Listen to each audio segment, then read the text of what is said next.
para afectar los derechos de la gente. Sí, alcalde, el presidente de la CUT dice que esta protesta fue pacífica, que los bloqueos fueron pacíficos, pero de manera simultánea el bloqueo, que ya de por sí es agresivo, incluso durante más de 7 horas en el Portal de las Américas, cohabitaban encapuchados que quemaban llantas, que causaban disturbios.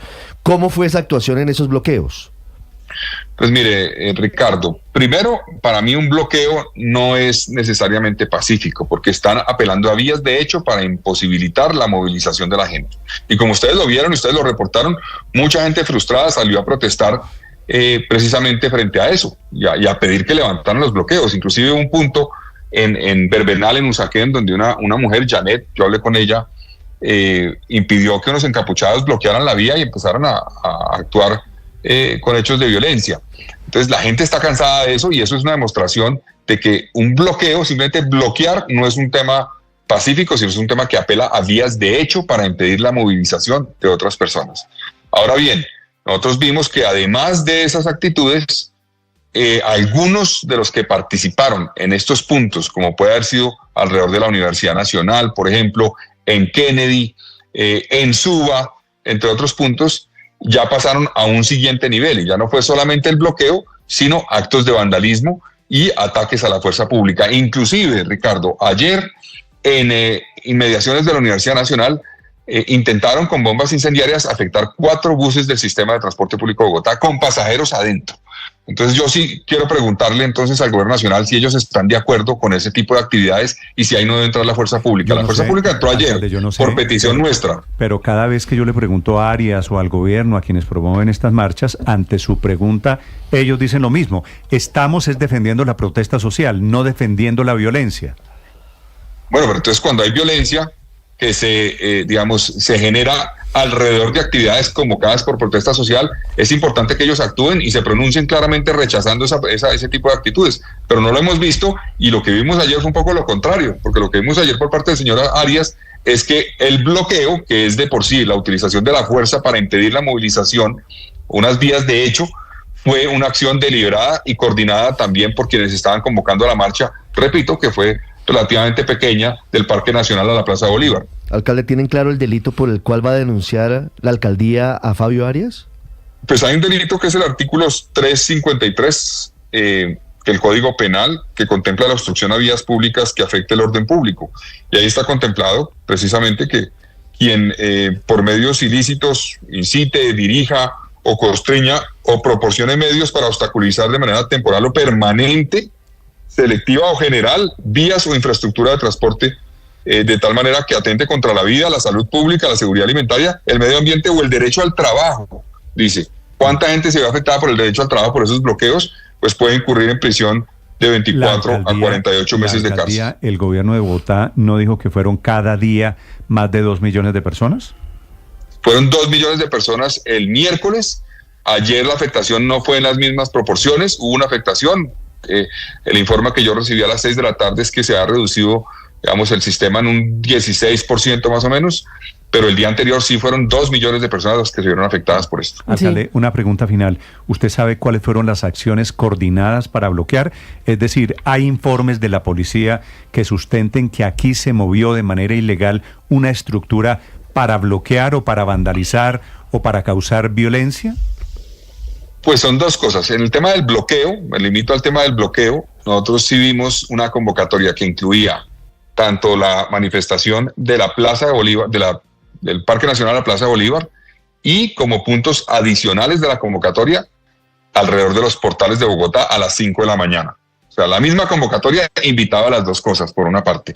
Segundo, la declaración del señor Fabio Arias es abiertamente donde él dice, compañeros que participaron en el paro hicieron bloqueos al sistema Transmilenio, y esa era una de las acciones con la cual buscábamos afectar la normalidad de la ciudad.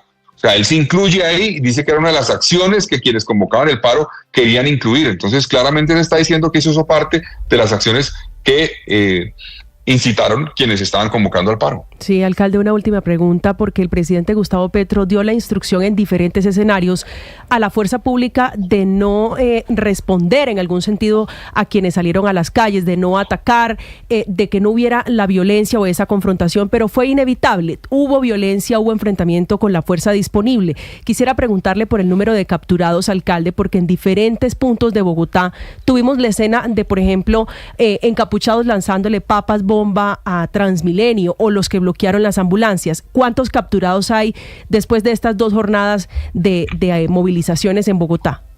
El informe que yo tengo es que el miércoles hubo, entiendo, 4 personas que fueron aprehendidas y ayer eran 8 personas. Entonces hoy tendré una reunión para revisar en qué está y cuál fue la situación de estos, que serían entonces 12 personas aprehendidas. Pero yo sí creo que es importante también pedir a la justicia que avancen las investigaciones frente a quienes, en algunos casos, como les digo, simplemente llegan a destruir. Digamos, una cosa es quien llega a protestar, inclusive quien llega y bloquea y simplemente cuando llega el gestor de diálogo se levanta y se va o lo que sea, versus el que no llega simplemente a protestar o a pararse en la vía, sino que lanza bombas incendiarias de inmediato, como ha ocurrido alrededor, por ejemplo, de la Universidad Nacional en algunos puntos. Esos casos creemos que la justicia tiene que avanzar en las investigaciones y llevar ante la justicia, porque eso para mí ya poner en peligro un bus con usuarios con una bomba incendiaria es un acto de terrorismo. Sí, eso son ligas mayores. Alcalde, del episodio del saqueo esta madrugada a Lara, que queda por Yomasa, saliendo por el sur de Bogotá, ¿qué sabe usted? Yo sé que ahí fueron aprendidos, detenidos algunas personas, había unos menores de edad, se inicia el proceso de restitución, de restitución de derechos. Y eso también hay que ponerlo sobre la mesa en el sentido de que quien convoca este tipo de actividades apelando a vías de hecho como bloquear, pues también tiene que entender que se genera una dinámica que puede derivar en ese tipo de situaciones, como el ataque a una ambulancia. Ayer en Yomasa también atacaron una ambulancia y el saqueo a un sitio. Eso pues yo no estoy diciendo que el señor de la CUT haya convocado a eso, no lo estoy diciendo, pero actividades que convocan apelando a vías de hecho pueden derivar en esas situaciones y afectando los derechos de otros también de esa forma. ¿Usted se imagina, alcalde, si el señor Arias, presidente de la CUT, petrista, convocante a estas marchas, llega a terminar en la cárcel por cuenta de este episodio? Pues yo lo que creo es que la justicia tiene que actuar y evaluar las pruebas frente a todo aquel que sea denunciado. Y yo creo que todos tenemos una responsabilidad, hay que responder ante la justicia, ante la opinión pública también por nuestros actos. Es importante, aquí no puede ser que entonces digamos que vamos a bloquear la ciudad, a afectar los derechos de 2 millones de personas, a poner en riesgo su acceso al trabajo, a la salud, a la educación, y no pasa absolutamente nada. Porque entonces sí estamos abriendo una puerta muy compleja de permitir que la gente afecte los derechos de los demás. Y repito, el mismo sistema interamericano ha dicho que hay que tener en cuenta los derechos de quienes no se manifiestan. Alcalde, gracias, feliz día. Bueno, muchas gracias a ustedes. Carlos Fernando Galán es el alcalde de Bogotá, 8 de la mañana, 8 minutos. Ahí quedan, Felipe, las 2 versiones, la de Arias, la del alcalde Galán. Para quien quiera escucharlas, las vamos a colgar en las plataformas. Le cuento que me convenció el alcalde Galán explicando la coordinación de los bloqueos en Transmilenio y me recordó cosas que yo viví también como secretario de gobierno con personas que eran distintos a los que convocaban a las manifestaciones, a las protestas, sino era básicamente grupos que seguramente tienen actividades delincuenciales y aprovechan esas oportunidades para confrontarse a la fuerza pública, aprovechan ese desorden para organizar justamente caos. Y esos claramente no están protestando, esos son delincuentes que están viendo a ver cómo afectan los derechos de los demás. Aquí la duda que yo tengo es si desde la CUT estaban convocando a esas acciones, y ahí yo sí creo que no es el caso. Pero porque ahí habla, es donde podría demostrar el alcalde que habla el de una director, convocatoria que era redonda, que era no solo a las manifestaciones. pero una convocatoria. Claro, pero digamos, donde habría un delito es convocar expresamente a bloquear Transmilenio y que terminen los actos de vandalismo, que eso fue básicamente lo que le pasó a EPA Colombia. No creo que sea el caso del doctor Arias. El doctor Arias, como digo, no creo que sea un delincuente, creo que es altamente imprudente, porque al hacer esas convocatorias de esa manera tan amplia, lo que terminan es habilitando a que personas que no les interesa ni la reforma laboral, porque seguramente no son empleados ni trabajan, no les interesan sino aprovechar el caos para ir a golpearse contra la fuerza pública, a esos son a los que se les deja espacio. Y una figura como Fabio Arias, que es presidente de la central más importante del país, pues tiene que ser muy responsable con sus palabras, como lo tiene que ser el alcalde y el presidente de la República. Lo que usted llama imprudencia, el alcalde Galán lo llama confesión. 8 de la mañana, 10 minutos. En segundos, a propósito otra vez, de la Néstor, historia de la ambulancia que fue atacada esta madrugada en Bogotá. Señor Héctor. No, digo, hay que distinguir porque evidentemente, y por 10ª vez lo decimos, pero pues siempre se revuelve la discusión. Las acciones violentas constituyen un delito. Bloquear vías no es necesariamente una acción violenta, así sea una vía de hecho, y puede llegar a formar parte del derecho a la protesta social, del derecho legítimo a la protesta social. Eso es una cosa que está decidida, Néstor. A usted puede no parecer... Usted puede no parecerle, pero la normatividad colombiana y la jurisprudencia que regula estas conductas en Colombia lo dice así. Entonces, pues bueno, podemos dar la discusión de si conviene que las normas digan eso o que esté dentro de ese marco. Sí, Néstor, sí lo dice la Constitución.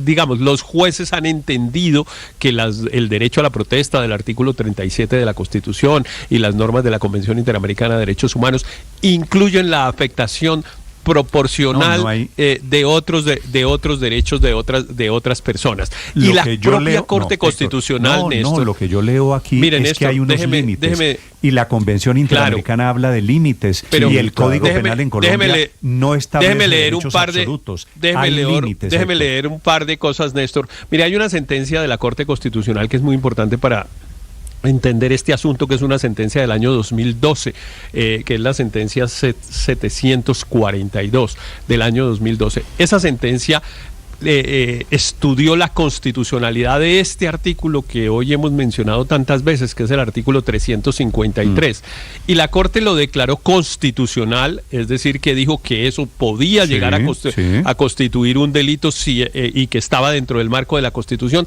pero lo hizo con unas condiciones.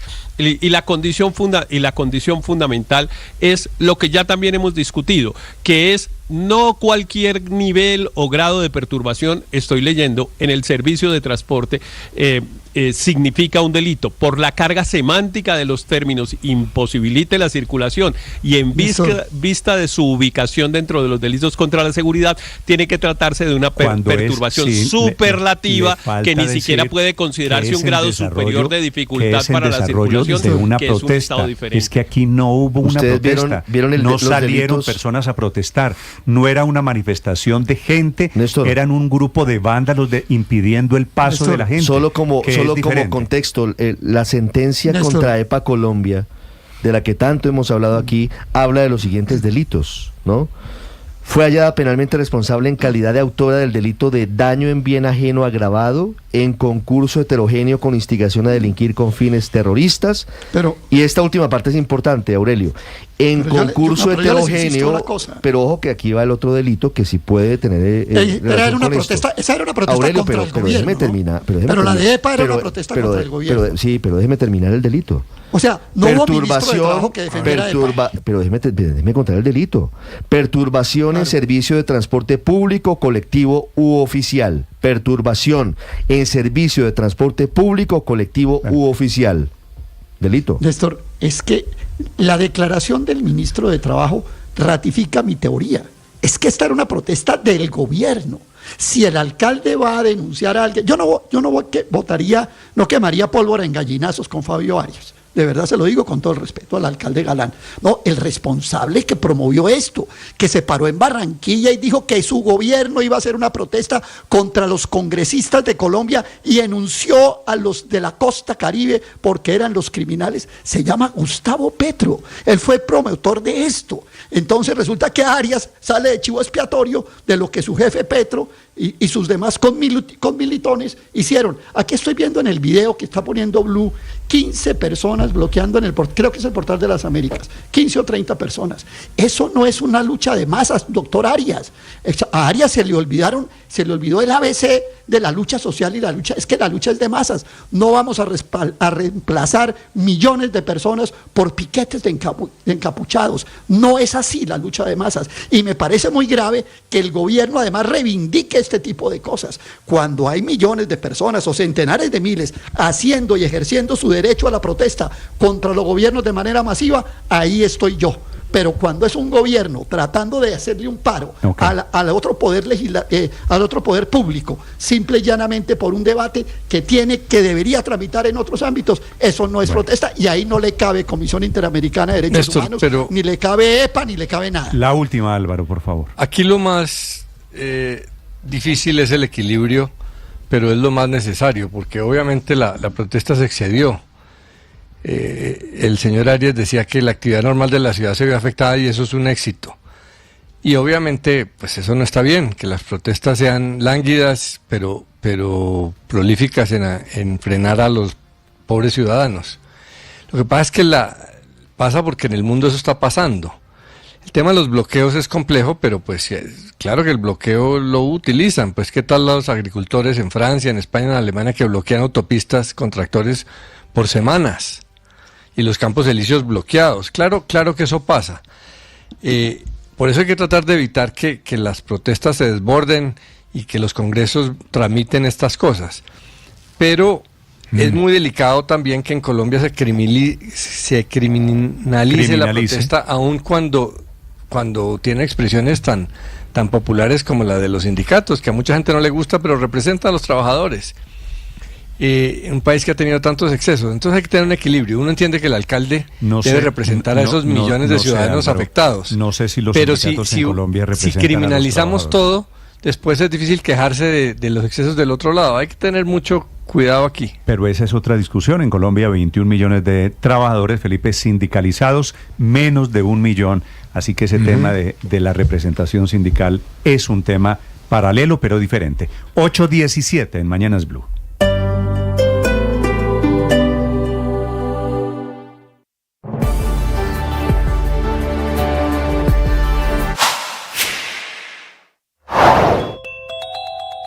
Lluvia de demandas por el decreto de autorretención y serios problemas con más de 100 obras de infraestructura del país. Obras al garete, autopistas, carreteras, muelles y puertos, aeropuertos a la deriva hoy por la bajísima ejecución presupuestal de la Aeronáutica Civil y también del Instituto Nacional de Vías, dos entidades a cargo de gran parte de las obras de infraestructura pública del país, que con corte al 30 de abril reportan una ejecución promedio del 7%, un desplome de 5 puntos si se compara con los 2 últimos años y apenas 7 de cada 100 pesos invertidos en los primeros 4 meses de este 2025, lo que proyectado para lo que falta de este año arrojaría una ejecución promedio del 21% para la época de Navidad, para la época de Tutaina, es decir, apenas una quinta parte del billete disponible, de la plata que ya está apropiada para construir obras de infraestructura en el país, una de las cosas que más jalona la economía, cemento, acero, ladrillo, transporte, construcción, logística y también que más mueve la generación de empleo, sobre todo aquel de mano de obra no calificada, que es una de las cosas más difíciles de emplear.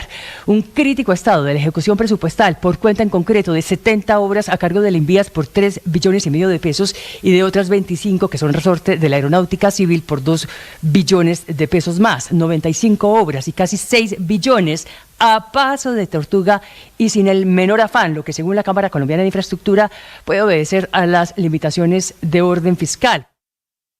Todos en algún momento de la vida hemos tenido que soportar rumores, afirmaciones que nos afectan, dañan nuestro nombre, no son verdad y nos indisponen con las demás personas. ¿Qué hacer frente a esas situaciones? Lo primero es escuchar y tratar de entender las razones de por qué se dicen. A veces es simple maldad de algunos seres humanos. Otras veces es que no hemos sido claros. Es que hemos generado alguna ambigüedad. Otras veces simplemente es que los seres humanos dan por cierto lo que se imaginan. ¿Qué hacemos? Lo primero es escuchar, analizar, darnos cuenta si realmente nos afecta. Si nos afecta, tenemos que proceder a aclarar con firmeza, con respeto, la verdad. Si no nos afecta, lo dejamos pasar. Nos vale, porque al fin y al cabo, tú y yo somos muy valiosos y tenemos una vida con sentido y disfrutamos la existencia. Tú sabes. Esta es una mañana de hacer cálculos, cuentas y predicciones de lo que significa para las finanzas de las empresas y de distintos gremios el decreto del Ministerio de Hacienda que ordena el anticipo en el cobro de retención en la fuente de 2026 a 2025.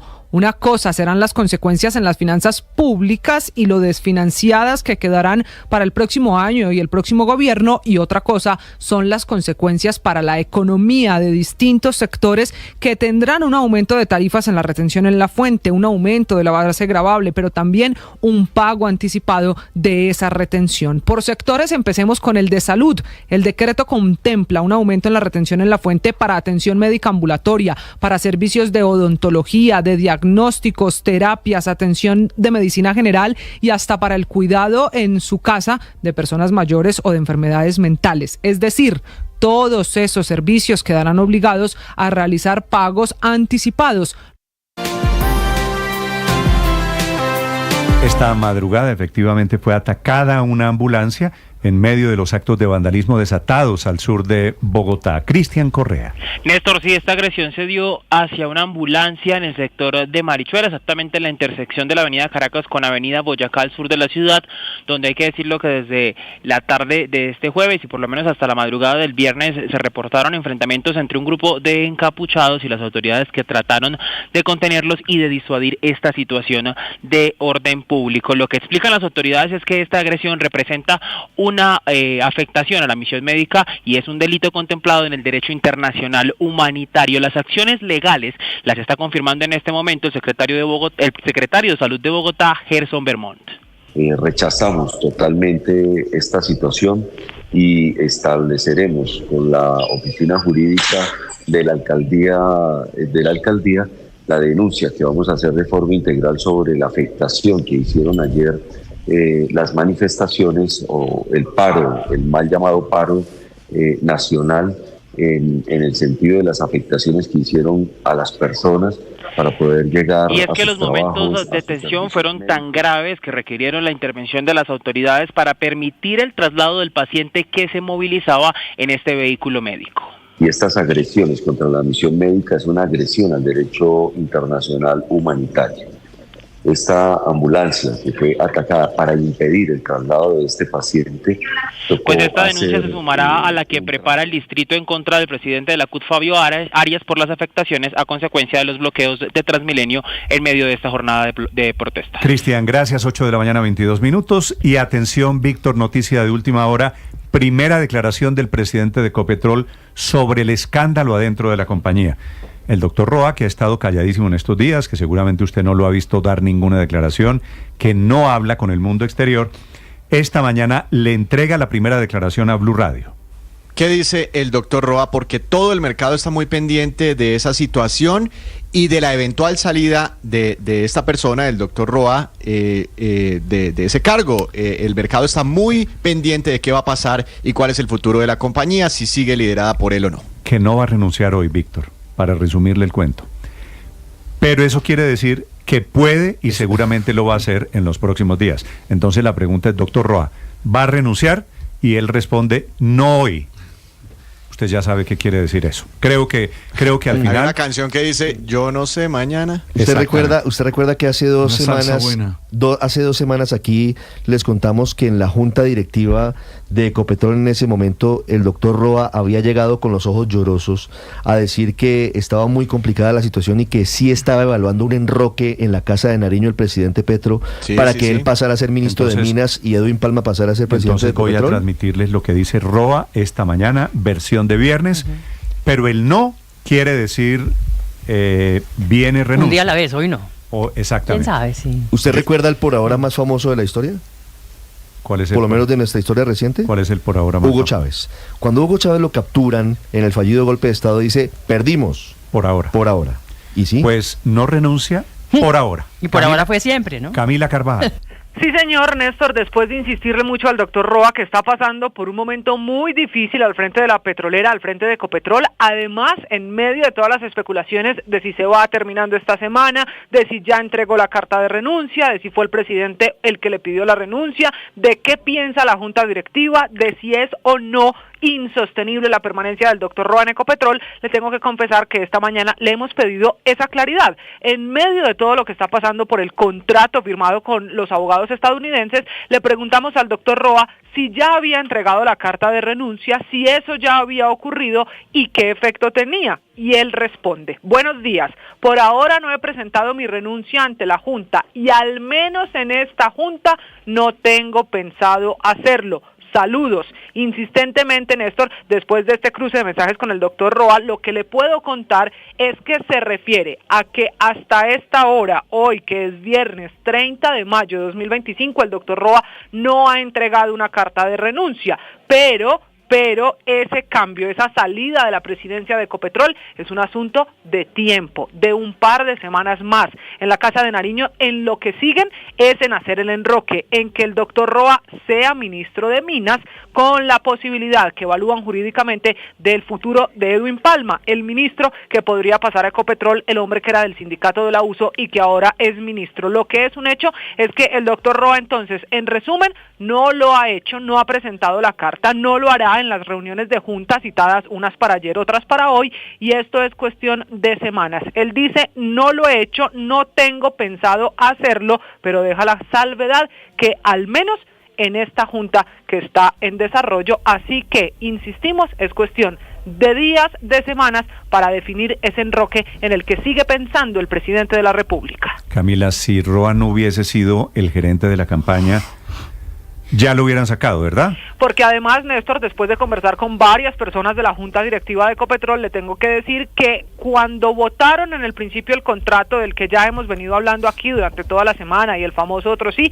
siempre insisten en la Junta, no solo quienes están, quienes estuvieron hasta hace unos meses en la Junta, que esa era un estudio para una cosa que todos saben, y es cuáles son los efectos de Ricardo Roa, presidente de Ecopetrol, en la reputación y las finanzas de la compañía. Dicho de otra manera, en la Junta también saben que lo mejor es que el doctor Roa deje ese cargo, deje la presidencia de Ecopetrol. Lo que pasa es que no es tan fácil cuando tiene la condición de haber sido el gerente de la campaña del presidente de la República. Sospecho que esa es la diferencia. Si no hubiera sido gerente de la campaña, seguramente otro hubiera sido. Tiene más secretos que Armando Benedetti, imagínese usted, que Armando Benedetti y que Laura Sarabia al cuadrado. Además hay una cosa adicional, y es que el presidente Petro lamentablemente tiró por la borda el gobierno corporativo de Ecopetrol de manera clara, y Ricardo Roa lo favorece en esa determinación. Antenoche, varios miembros de Junta de Ecopetrol en la Casa de Nariño regañados por el presidente de la República. ¿En serio? La misma Junta, Néstor, que se echó para atrás cuando el presidente dijo que no quería hacer el famoso negocio con Oxy del Permian, un negocio que era muy rentable. El gobierno corporativo. Se perdió el gobierno corporativo. Yo como ciudadano hago una pregunta, Néstor. ¿Y cómo está Ecopetrol como empresa? ¿Está produciendo? Porque era de las no está pasando de oro. ¿Qué está pasando? No me haga preguntas, padre. No está pasando por su no preguntas. Pero padre, mire, la iguana está desnutrida, la iguana se está muriendo. Néstor, ¿sabe qué? El caporo se está muriendo. Allá dicen que está fit la iguana. No, Néstor, es que le voy a leer esto muy rápidamente, abro comillas. Si algún día llegara a verse impactada, afectado el buen nombre, la reputación, el valor de la compañía en el mercado bursátil, por estar yo presidiendo la compañía, voy a hacerme a un lado sin necesidad de que nadie me lo pida. Cierro comillas, esto lo dijo Ricardo Roa en el Congreso de la República hace un año. Néstor, mire. Y no pasó. Tenemos que tener claro que el presidente de la República, de momento, todo lo que él dice ha pasado. Se ha afectado en el mercado bursátil, la reputación de la empresa se ha visto manchada, etcétera, etcétera. Lo que no ha pasado es que se haga a un lado de la compañía. Pero lo que sí tenemos que tener absolutamente claro es que el presidente de la República no va a maltratar a su gerente de campaña, y menos en el medio de estas investigaciones. Así que pues seguramente si el presidente de Ecopetrol, Ricardo Roa, no sigue en ese cargo, estará en un importante cargo de este gobierno, sin duda. 8:29. Pero una cosa es importante precisar, sin embargo, y es que así se vaya, así renunciara hoy, eso no queda cerrado, las investigaciones que van en curso y los chequeos que están haciendo al interior de la Comisión de Valores de los Estados Unidos, ¿no? Una vez más, se asemeja de alguna manera al caso Corfi colombiana, que con Odebrecht y el Grupo Aval tenían en la Bolsa de Valores de Nueva York una investigación abierta con la SEC. Ellos remueven del cargo al presidente de Corfi colombiana, José Elías Melo, pero la investigación sigue en curso y años después o meses después tienen que conciliar y pagar $40 millones para que les cierren el caso que tenían ante la SEC y por ahí derecho metidos todos, bueno, pues es decir, no solamente la Comisión de Valores de los sí. Estados Unidos, sino el Departamento de Justicia por violar las leyes anticorrupción en el extranjero. Si esa comparación, Paola, tuviese lugar, pues seguramente esto va a costar aún más plata, mucho más que el otro sí, que el contrato de los $6 millones. 8:30 en Mañanas Blue. El precio de las acciones, las monedas y lo que pasa en las bolsas se lo cuenta Mañanas Blue. Son las 8 de la mañana, 30 minutos. Está arrancando la reunión de la Junta Directiva del Banco de la República de mayo, pero en esta oportunidad, según el calendario de política monetaria, no habrá decisión sobre tasas de interés, así que la tasa de referencia permanecerá en 9,25% hasta la reunión de junio. Participarán los codirectores, el gerente del banco y el ministro de Hacienda. A propósito del Ministerio de Hacienda, está surgiendo una polémica entre economistas, básicamente, que inclusive han trabajado en algún momento allí en el ministerio, porque se dieron cuenta que esta semana, en una reunión del ministro Germán Ávila, le cambiaron el nombre a la sala principal del Ministerio de Hacienda, nombre que llevaba, la sala se llamaba Roberto Junguito y ahora pasó a llamarse Antonio García Nosa. Ahora se llama así, que es el nombre de un reconocido, muy importante y recordado académico de la Universidad Nacional, vinculado a esta universidad, y las críticas vienen porque esta persona no le aportó a la hacienda pública como sí lo hizo el exministro Junguito. Entre los que están molestos se encuentra el exministro de Hacienda, José Manuel Restrepo, quien está haciendo varios comentarios en redes sociales. Hoy estamos pendientes también de las cifras de desempleo de abril, que más adelante en la mañana estará reportando el DANE. En mercados el dólar está subiendo en esta última jornada de la semana, 16 pesos, 4.126 pesos la cotización promedio para el dólar. De todas formas se mantiene en uno de los precios más bajos desde marzo de este año. En el mundo el dólar se fortalece frente a las principales monedas, 0,20%, relación euro-peso colombiano, 4.669 pesos, sube 15 pesos frente a la jornada anterior. ¿Quién es Víctor Antonio García Nosa? Yo le confieso, no sé quién es, cuyo nombre rebautizaron la sala del Ministerio de Hacienda. Le quitaron el Roberto Junguito para poner el nombre García Nosa. ¿Quién es? Es un economista muy importante, inclusive lo destacan dentro del equipo cultural del Banco de la República, pero dicen que no ha estado vinculado con la hacienda pública. Él tiene unos estudios muy importantes en otros campos, pareciera que muy inclinado a la izquierda, y estuvo muy vinculado durante su vida a la Universidad Nacional de Colombia. De hecho, dicen, fue vicerrector de la Universidad Nacional. Claro, y fue la Facultad de Ciencias Económicas que hoy conocemos de la Universidad Nacional de Colombia, tiene su origen en este personaje. Es muy importante, muy reconocido, seguramente tuvo su visión política. La crítica es porque no estuvo vinculado en ningún momento a la hacienda pública, como sí lo estuvo el doctor Roberto Junguito. Mire, según el diccionario biográfico de las izquierdas latinoamericanas, Antonio García Nosa, abogado, indigenista, economista y político socialista, hijo de Antonio García Sabino y Silvia Nosa. Él era el padre y migrante español que llegó a Colombia a inicios del siglo XX y se vinculó como obrero en la fábrica de vidrios Fenicia. Eso es la historia del padre. Hacia 1930 Ricardo, comenzó sus estudios de Derecho en la Universidad Nacional, cuando funcionaba en la sede de Santa Clara. Luego de ser abogado, participa en huelgas estudiantiles que pretendían modernizar y liberalizar este fortín conservador. Pero dicho que es de izquierda. Sí, es de izquierda. Me dicen indigenista, además. Me dicen que fue fundador de Firmes, vinculado, que era el movimiento de los años 70. Uno de los movimientos de izquierda. ¿El de López Michelsen? No, Firmes, no. Firmes. Firmes era uno de los movimientos. Sí, porque el de López Michelsen era el MLR, ¿no? Exactamente, entre otras cosas, del profesor Molina, que era el candidato siempre de la izquierda. Gerardo Molina. Dicho eso... Mire, el libro Bases de la Economía Contemporánea de García Nosa. Se observa la influencia de pensadores como Karl Marx, Max Weber, Federico Engels y otros. Me parece que tienen el derecho a ponerle en la sala, claro, estoy de acuerdo, quien quiera. Ahora, cuando llegue el próximo gobierno, quitará a García Nosa y le devuelve el Roberto. Eso no tiene sentido. Sí. Y esa es una pero yo creo que sí es una persona valiosa, es una persona que merece un reconocimiento. Es que no lo están criticando su trayectoria y de hecho la resaltan. Lo que pasa es que no ha estado vinculado a la hacienda pública, como para que le pongan, es lo que dicen, como para que le pongan a la sala principal del Ministerio de Hacienda su nombre. Si es de izquierda y les parece un mentor, prefiero esto a que saquen otros símbolos que han sacado. El sombrero trabajó de cerca de Salvador, la bandera de Salvador Allende en Chile, por ejemplo. Sí, pero está bien, es dicho que es un economista. Fue asesor ideológico de María Eugenia Rojas en la ANAPO en 1973. 8 de la mañana, 34 minutos en Blue Radio. Estás escuchando Blue Radio.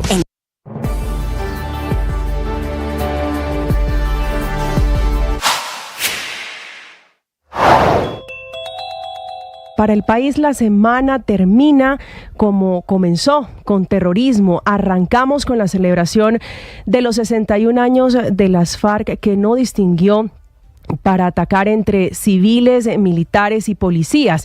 Una celebración que hicieron en Jamundí, en las narices de las autoridades, a solo unos minutos de Cali, mientras instalaban cilindros, bombas y bloqueaban vías por otros lados. Pero la agenda de terrorismo cierra esta semana con el ELN haciendo un atentado contra el oleoducto Bicentenario en zona rural de Fortul, en el departamento de Arauca. Por este atentado amanece buena parte de los integrantes, la gente que vive en ese departamento, con cultivos amenazados y una advertencia para que no utilicen el agua del río Caranal porque está contaminado con crudo. Y es que en varios videos se logra ver la magnitud del daño ambiental, que es la otra tragedia que produce el terrorismo de todos los grupos que están todavía montados en el barrio.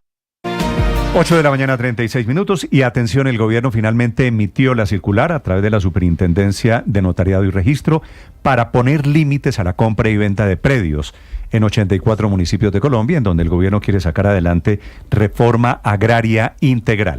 Municipios en donde, Felipe, si usted tiene un predio, una finca, una hacienda, cualquiera que sea el predio, tendrá no que vendérsela a quien usted quiere, sino que ofrecérsela primero al gobierno del presidente Petro. Eso obviamente va a causar ¿Desde cuándo el gobierno puede poner limitaciones mediante una circular de la superintendencia a la propiedad privada, a la enajenación de los bienes privados, Néstor? Tengo dudas sobre la legalidad de esa medida. Felipe, tengo para no entendido. Entrar a hablar pues con el tema de hay una especie ahí que de expropiación, ¿o qué es lo que hay? Tengo entendido, Felipe, que es desarrollo al plan de desarrollo del gobierno nacional. Marcela Peña. Néstor, buenos días. Con una polémica circular que limita la libre compra y venta de grandes haciendas en 84 municipios del país, el gobierno está buscando darle dientes a la reforma agraria en la recta final de la administración de Gustavo Petro. Estamos hablando de una circular de la Superintendencia de Notariado y Registro dirigida a todos los notarios del país, que dice que si alguien quiere vender o transferir el dominio de una finca que supere las 2 unidades agrícolas familiares en municipios como Chinú, San Pelayo, Tarazá o Urumita, deben frenarle la escritura hasta que se surta el proceso con la Agencia Nacional de Tierras. ¿Qué tienen que hacer? Avisarle de la transacción para que la entidad ejerza la opción privilegiada de compra y de una respuesta negativa o se demore más de 15 días en responder. Para esto, los vendedores tienen que llenar un formulario en internet.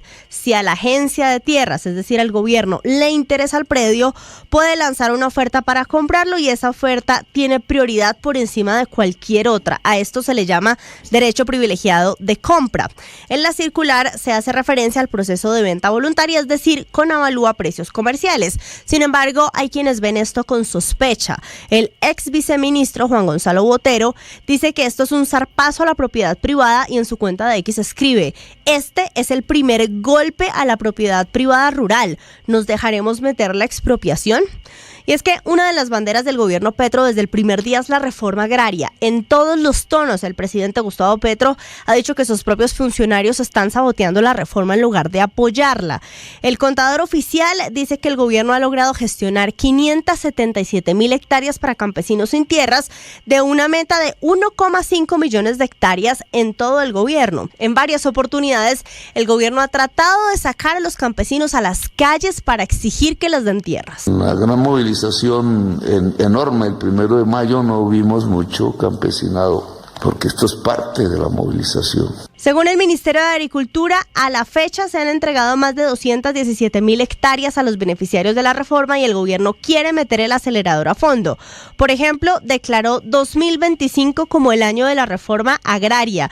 Y escuche estas declaraciones de la ministra Marta Carvajalino en una de las más recientes entregas de tierras. Y se trata de quitarle a las fuerzas del acaparamiento, a las mafias del control de la tierra, las tierras que eran del campesinado y que hoy el gobierno de Gustavo Petro las devuelve en un acto de justicia agraria, en un acto del inicio de la fuerza revolucionaria del campesinado. Carvajalino, que es una experta en tierras, defiende también la realización de procesos administrativos a través de la Agencia Nacional de Tierras y está impulsando en el Congreso la implementación de la jurisdicción agraria. Marcela Peña, Blue Radio. Marcela 840, así que quienes tienen fincas, Felipe, propiedades inmobiliarias en Córdoba, Sucre, Antioquia, Bolívar, Cesar, Guajira, 7 departamentos, no todos los municipios de estos 84, departamentos. Néstor, son 84 en total de esos 7 departamentos. Pues mejor consultan, porque si quieren vender van a tener que ofrecerle primero al gobierno. La superintendente de notariado que firma esta circular es la doctora Isabela Hernández. Doctora Hernández, buenos días. Buenos días, Néstor. Buenos días a la mesa. Muchas gracias por la invitación. Sí, Me disculpo porque estoy bastante afectada de la voz, pero aprovecho este espacio que nos brindan precisamente para hablar del tema. Se le entiende perfectamente. ¿Qué tiene? ¿Gripa? ¿COVID? Sí, la viral que está dando, horrible. Gripa, fiebre, está dando durísimo. de todo. Gracias por atendernos en estas condiciones, doctor Hernández. Quisiera preguntarle operativamente, antes de preguntarle del fondo, de por qué, ¿esto cómo va a funcionar? Si yo tengo, por ejemplo, un predio en Cereté es departamento de Córdoba, ¿verdad? Sí, señor. Tengo un predio en Cereté, tengo unas hectáreas de tierra en Cereté y quiero venderlas, no lo vendo a quien yo quiero, sino tengo que ofrecérselo primero al gobierno. Bueno, Néstor, esto primero hay que precisar que no es una novedad, es una herramienta para agilizar la reforma agraria. Los municipios que se encuentran en la zona priorizada del país para la reforma y los predios que correspondan a 2 características, piensa cualquiera de las 2 características, deberán ejercer la oferta a la ANT para la opción privilegiada de compra. Esto es cuando la UAF, la extensión del predio supera las 2 unidades agrícolas familiares o ha sido adjudicado en los últimos 15 años por primera vez, única y exclusivamente radica para los negocios jurídicos de transferencia de dominio que versen sobre cualquiera de estos 2 requisitos. Eso es importante aclarárselo a la opinión pública y a los ciudadanos. Claro, doctor Hernández, dicho eso, cuando entonces, para seguir con el ejemplo que le pone Néstor, el predio esté en esos municipios priorizados y cumpla esos 2 requisitos, ¿qué es lo que va a cambiar? Un señor que quiere ir a vender esas hectáreas llega a la notaría y ¿qué pasa? No, mira, no son los 2 requisitos. Puede aclarar que es cualquiera de los 2 requisitos, o sean superior a 2 unidades agrícolas familiares o que haya sido adjudicado en los últimos 15 años. Por primera vez, no cambia nada. Esto viene desde la ley 160 de 1994. Siempre ha existido ese deber. Lo que se busca con la expedición del decreto es articularnos y generar una herramienta que permita darle agilidad al proceso, porque hoy en día los notarios y registradores ejercen un control de legalidad respecto de esas ventas, cuando debe quedar inmerso en la escritura pública la manifestación de que ha sido ofertado a la Agencia Nacional de Tierras. Y aquí es importante precisar que esto corresponde a un fin de utilidad pública. Es que la propiedad en Colombia cumple una función social también. El derecho a la propiedad es muy importante, pero en este caso no es en todos los negocios, única y exclusivamente en los 2 aspectos, cualquiera de los que acabo de mencionar. No es nuevo. Quiero precisar y reiterar que no es nada nuevo. Al contrario, buscamos expedir un micrositio, un instrumento que le permita a los ciudadanos agilizar en tiempos, porque anteriormente eso demoraba mucho y incluso no había manera de darle una respuesta rápida al ciudadano.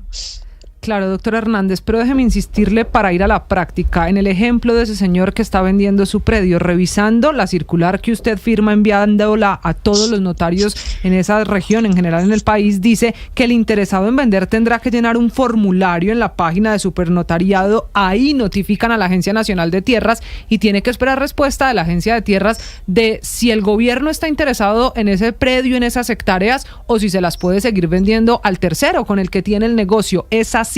¿Hay que llenar el formulario ahora en la página de la Supernotariado?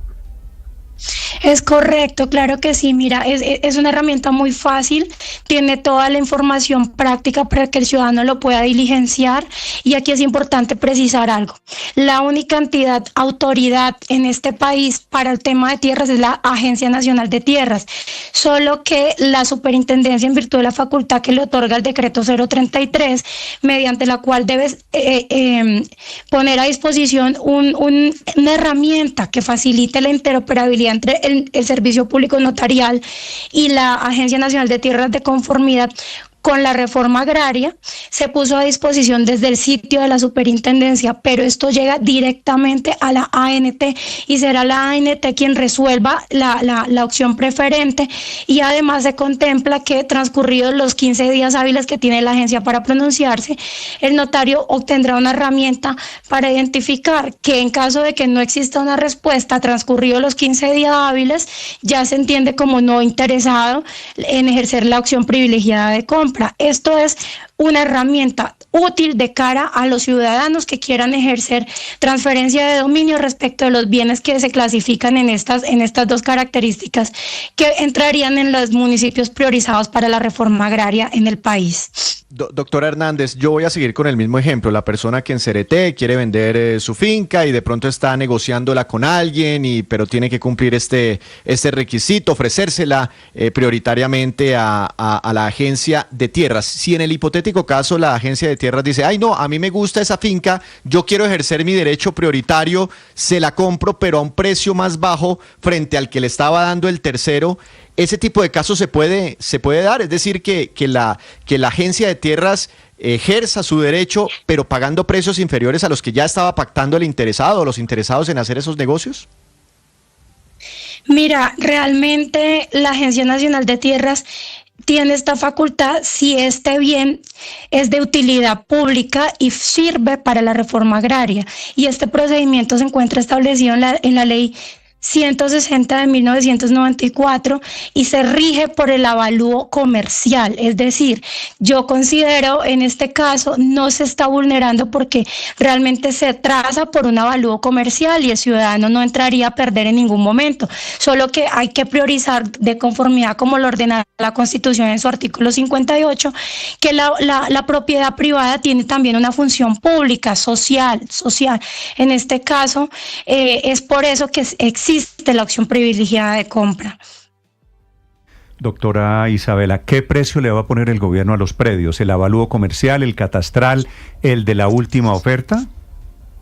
Se debe regir por el procedimiento establecido mediante ley, y el procedimiento lo que indica es que se debe regir por el valor del avalúo comercial.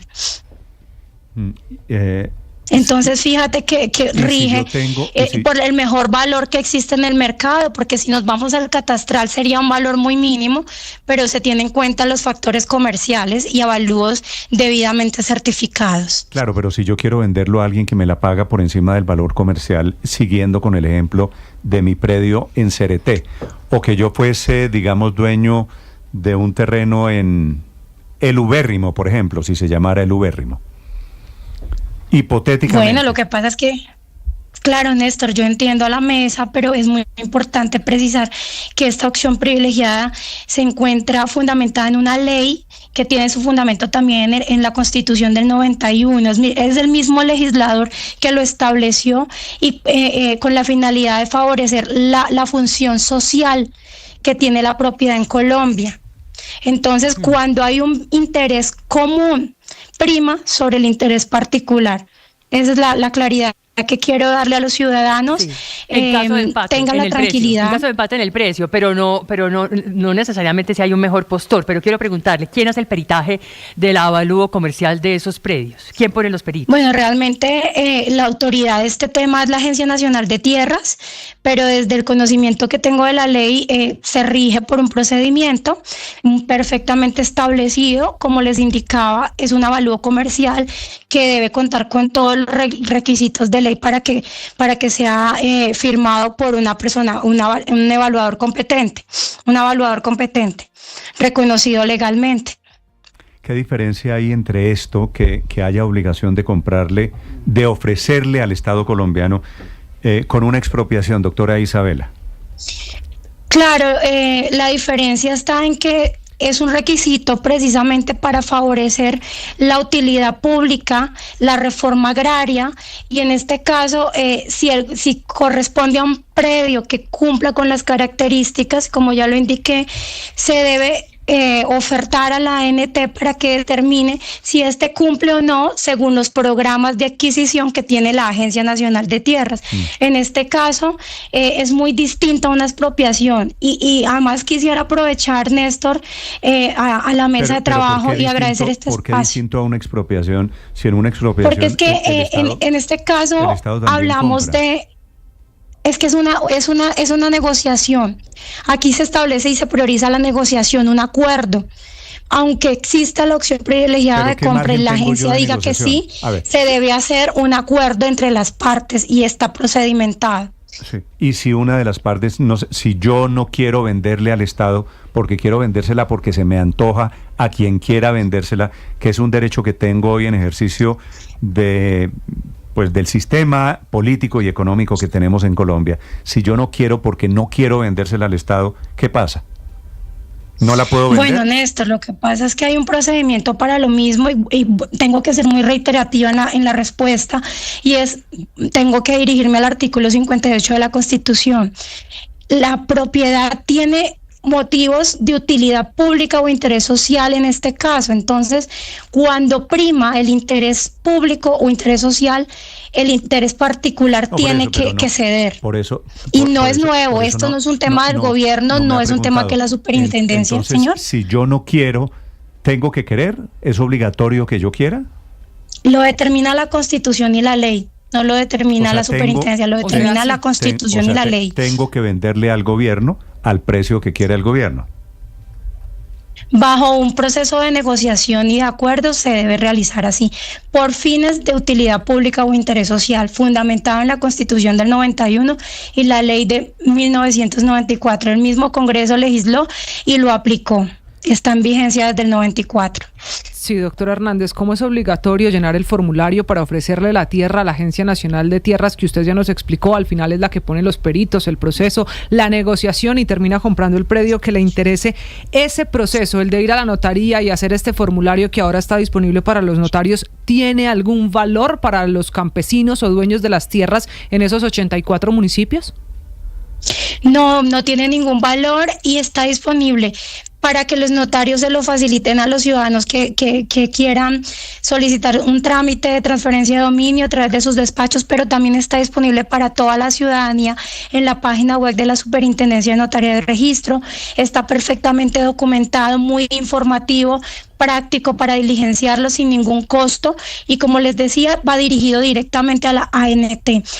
Esto se trata hoy en día, esta circular la finalidad es ser un instrumento mediante las plataformas digitales que le permita a los ciudadanos ejercer poner a disposición esa compra, ese beneficio de opción privilegiada de compra que tiene el gobierno a través de la ANT, que no es nada nuevo y que les facilita a los ciudadanos, porque es que fíjense que, para no ir muy lejos, el notario en la misma ley 160 establece que donde no se vele por esta opción, por este requisito, no se podría autorizar la escritura, y donde se haya autorizado y llegue a registro, el mismo registrador dará traslado entonces digamos que esto tiene una connotación desde el principio, inclusive hasta el eje disciplinario, porque el notario y el registrador se convierten en garantes del control de legalidad del cumplimiento de la norma frente a los trámites que conocen respecto a este artículo. Ok. Doctor Hernández, ¿con qué criterio eligieron los municipios? No, mira, estos son los criterios priorizados por el Ministerio de Agricultura respecto de la reforma agraria. Esto lo hace el Ministerio. Nosotros en la circular establecemos que cada año el Ministerio informará a la Superintendencia los cambios de municipios priorizados. Sí, es que veo que entre los 84 municipios elegidos, caprichosamente podríamos decir, ¿cierto?, o políticamente con criterio de hacer allí la reforma agraria, ¿está bien así planteado? No, no es caprichosamente ni políticamente, eso se hace con base a unos estudios, que realiza la Dirección de Ordenamiento Social de la Propiedad Rural y Uso Productivo del Suelo, basado en informes técnicos. No tengo la oportunidad de participar en ello porque no pertenezco a las reuniones de ello, pero realmente no corresponde a ninguna elección caprichosa o voluntaria o política, sino a la necesidad del desarrollo que tiene este país respecto de la reforma agraria. Es una necesidad urgente para el desarrollo económico y la democracia de este país. Sí, veo que está el municipio, de los 1.100 y pico de municipios que tiene Colombia, está incluido San Carlos en el departamento de Córdoba, ¿cierto? Déjame, ya te indico, aquí tengo pues aquí los San Carlos, sí, aquí está. San Carlos. Sí. En San Carlos está ubicado el ubérrimo, que es el predio del expresidente Uribe. ¿Esto es pura coincidencia? Bueno, vuelvo y te digo, tengo que reiterar que se hace con base a unos estudios técnicos. Seguramente se arrojaron que la tierra puede ser muy productiva a efectos de la reforma agraria y claramente tienen unos sustentos y unos comités técnicos que se encargan de establecer las zonas priorizadas. Esto no corresponde a voluntad política ni caprichosa. Sí, unos comités técnicos que llegan a la conclusión de que San Carlos, en donde está el ubérrimo, es uno de los municipios en donde no se podrá vender sino ofrecer al Estado colombiano. Doctor Hernández, gracias por las precisiones muy amables.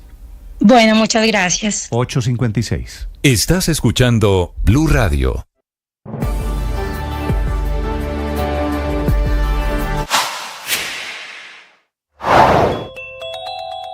Para el país la semana termina como comenzó, con terrorismo. Arrancamos con la celebración de los 61 años de las FARC, que no distinguió para atacar entre civiles, militares y policías.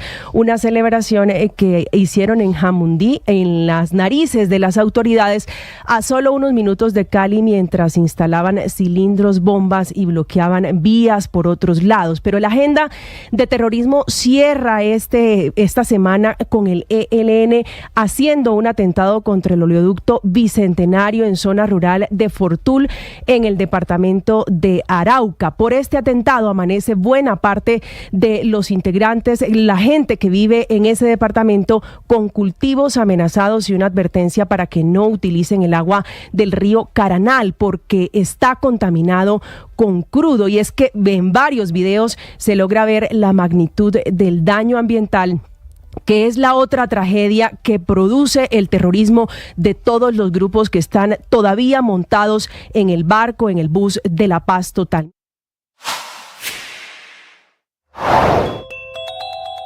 Comerciantes, transportadores, generadores de energía, productores de carbón, IPS, hospitales, clínicas, EPS, agremiaciones de pacientes, sectores como Asopartes, el Consejo Gremial Nacional, todos hacen parte de la lista que sigue creciendo de los sectores que están muy molestos y preocupados porque el presidente Gustavo Petro firmó ese decreto que aumenta el anticipo en la retención en la fuente. Lo califican como una reforma tributaria disfrazada que solamente va a ahorcar las finanzas de diferentes empresas, y le piden a Petro que revierta esa decisión, recordándole que en marzo pasado, en un Consejo de Ministros, él manifestó estar en desacuerdo con este tipo de medidas. Primero, un contrasentido económico, porque al poner más impuestos en el 23, pues estancamos la economía innecesariamente. Uno diría, craso error económico, pero adicionalmente, ¿en qué se gastó esa plata?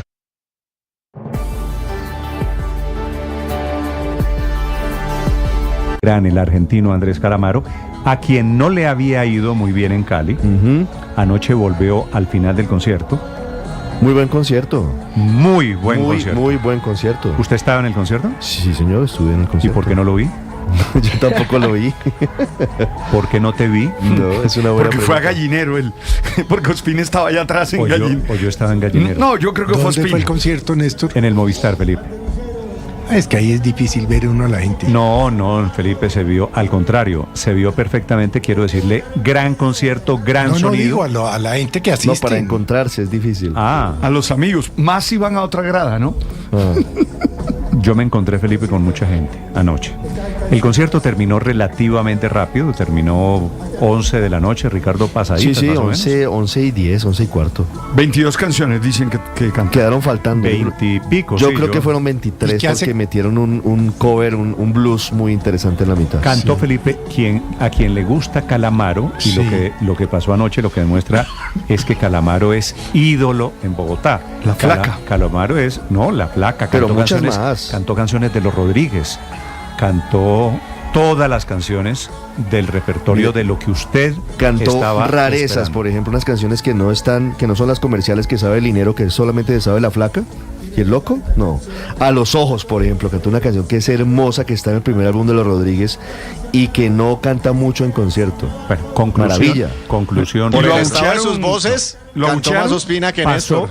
Felipe, pasaron dos Uy, cosas. yo grité, yo canté. Dos cosas en el concierto grito de herido. anoche. Sí.